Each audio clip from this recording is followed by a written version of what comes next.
It's part 20 of The Land of Rule. Oh goodness, it was a bit tense last time and I think that's just going to continue. So last time we saw Arthur and Rose and they had just escaped from Croaky's clutches. Or so they think. Let's see. I hope you're sitting comfortably. You won't be for long. Chapter 42. The dragons race through the tunnels of the crow's nest, bumping against the walls and sending bricks and dust crashing down. I try to cling on to Vlad and keep my head low, but it's impossible not to get scratched and bashed about. To add to the chaos, the dragons are overexcited and keep breathing out fire, making flames crawl along the ceiling. Slipping and sliding on Vlad's back, we dash past the cells, Pickle just ahead of us. Then the ground begins to shake. "What's happening?" shouts Rose. I look back. At first all I can see is smoke, then two red eyes emerge, glowing like burning coals and moving closer and closer. "It's Bad Dragon! She's chasing us!" The smoke thins and I see Croaky hunched on her back, his face contorted with rage and delight. "Croaky's with her! They're catching up!" Pickle tumbles down the curving tunnel and we follow on Vlad. Rose bends forward and murmurs in Vlad's ear. Immediately he picks up speed, taking huge leaps and forcing Pickle to move faster too. We burst into the round chamber and the dragons keep going, stumbling down the staircase, desperate to get out of the maze of smoke and stone. A fresh wave of fire sweeps past my face. Bad Dragon thunders closer. Then Pickle crashes out in the sea cave and we follow on Vlad. The two dragons launch themselves off the rocky ledge. Their wings open and they shoot past the raven, heading for the mouth of the cave.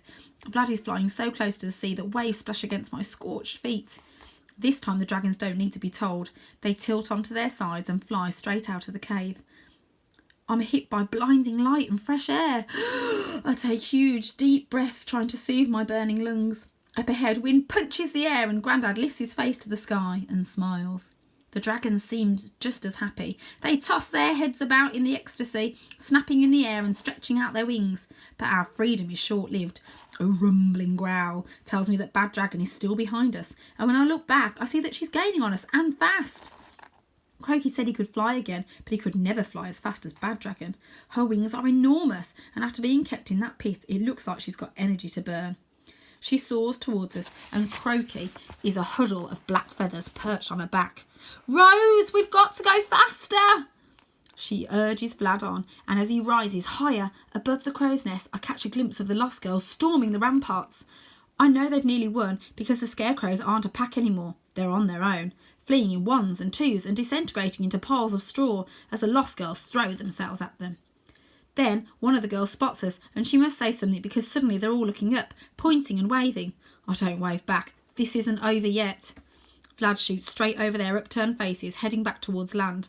I look over my shoulder. Bad Dragon is almost within striking distance. "Rose, we can't outrun her. She's too fast."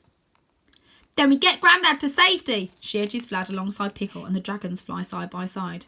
"Win, take Grandad back to your cave and make sure no one follows you." He glances across at us. "What about you two?" "We'll follow, but first we're going to sort out Croaky. And Win, if anything happens, take Grandad home." He salutes and steers Pickle away from us. "What do you mean?" shouts Grandad, twisting round on Pickle's back. "What could happen?" "Nothing," shouts Rose. Then she swings Vlad round before Grandad can say another word. What's she going to do? I watch Grandad and Win go. It feels so wrong leaving him just after we've got him back, but Rose is right. We have to draw Croaky away. He wants us alive, but he's made it clear that he couldn't care less what happens to Grandad. Rose guides Vlad back across the bottomless ocean, urging him on faster and faster. We fly past the crow's nest, the cold air smacking into us, and we keep on going. Bad Dragon follows. Far in the distance, I can just see the frozen peaks of the end. "Rose, is that where we're going?" I say. "The end? We'll never make it." "I know," she mutters. Then she jabs her knee into Vlad's side, making him turn sharply. Now we're flying back the way we came, heading straight towards Bad Dragon and Croaky. Rose glances back at me. Her eyes are blazing, and she has cuts on her faces and ashes in her hair. "Bad Dragon will never recognise me as her master if I run from her." "But you're not her master now. Croaky is." Rose shakes her head. "Who hatched her?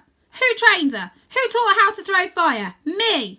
She leans forward and whispers in Vlad's ear. He responds immediately, rising up so that we're still flying towards Bad Dragon, only now we're coming at them from above. Seconds later, Bad Dragon glides below us. Rose gets to her feet. "Rose, what are you doing?" "Oh my gosh, What's she doing? Well, that is one brave girl. Ooh, I don't think I'd want to get on there. Oh my goodness. Let's see what happens. Look at him. This! She cries, then she runs along Vlad's wing and throws herself into the air. I watch in horror as Rose free falls through the sky, arms spread wide before slamming down with a thud on Bad Dragon's back. To burn! To burn!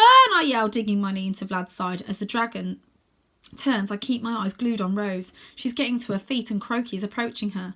I watch as they face each other. Rosie's wobbling as she tries to keep her balance.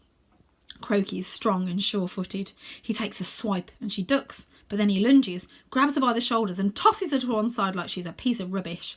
Rose rolls along the Bad Dragon's back, and before I know what I'm doing, I'm up on my feet and running along Vlad's wing too.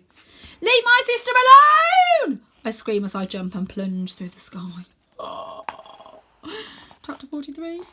At first I don't think I'm going to make it, but at the last moment Bad Dragon's body whips round and I smack onto her back. The air is punched out at me, but I force myself up onto my knees, then my feet. Rose is lying curled on her side with Croaky standing over her, his fingers spread wide as if he's trying to decide what to do with her.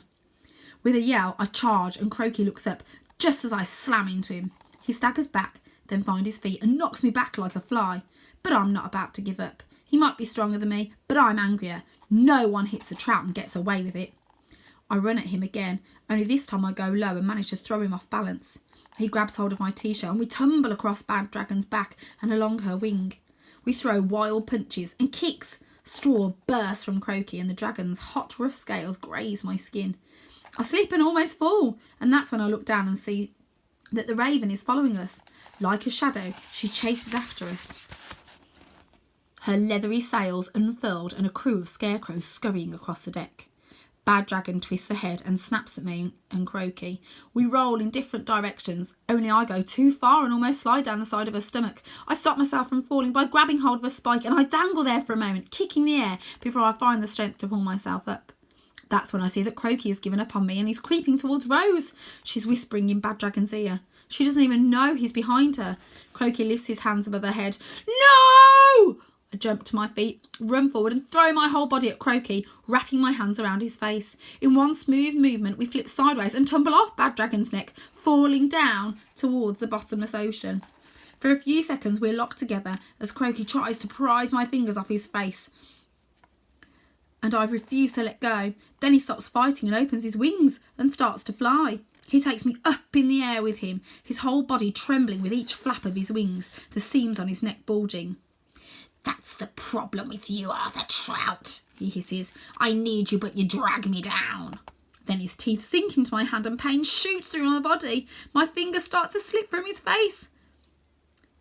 I think I'll make do with one master of raw, he says, kicking me in the stomach. Then my worst nightmare comes true. I'm falling through the air with nothing to grab hold of, tumbling towards the churning waves.